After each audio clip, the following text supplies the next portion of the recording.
All right, let's return now to last night's Baltimore Bridge tragedy, where search and rescue efforts for 6 workers have been suspended. The Australian's Washington correspondent Adam Crichton joins me now.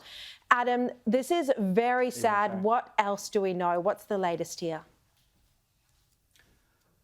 Well, look, the latest indeed is that they have called off the search for those poor construction workers, as you say. So 2 of them survived, which is a miracle, really, given the conditions below. I mean, it's something like a 40-metre fall from that span. So authorities have launched a safety probe into what happened, but it is more and more looking like just a tragic accident. So the engine of the ship lost power just a few minutes, apparently, before it crushed into the bridge. And so really, given those circumstances, there's actually not much that could have been done.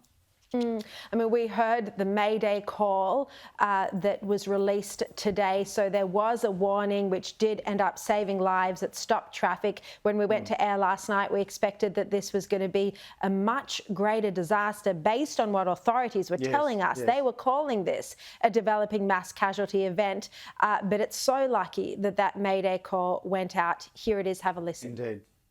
And hold all traffic on the Key Bridge. There's a ship approaching. It just lost their steering. So until you get that under control, we got to stop all traffic. 13 dispatch. The whole bridge just fell down. Start, whoever, everybody. The whole bridge just collapsed.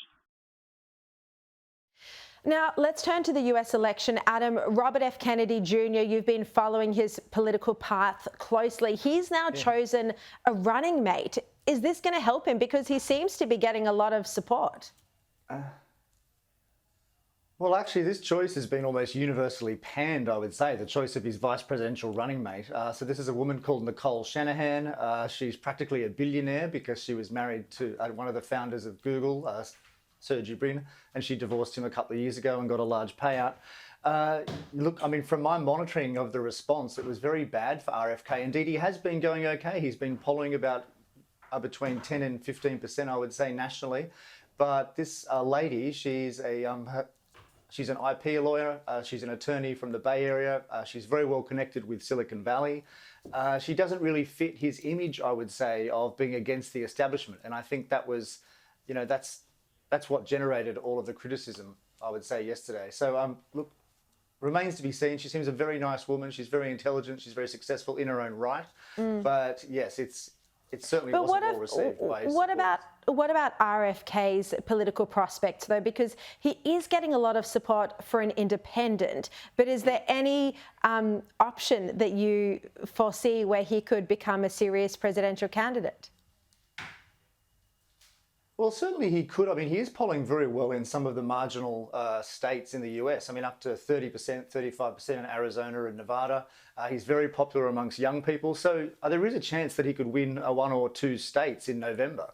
But I think the big likelihood now, and especially in light of his VP choice, which is a fairly left-wing choice, I would say, is that the Biden administration is very concerned because Joe Biden is going to lose votes to RFK almost certainly now, and so that means that it's more likely, for Trump to win states. That is the likely outcome. So certainly you saw yesterday lots of cheering on the Trump side with this choice of his, and lots of concern on the Democrat side.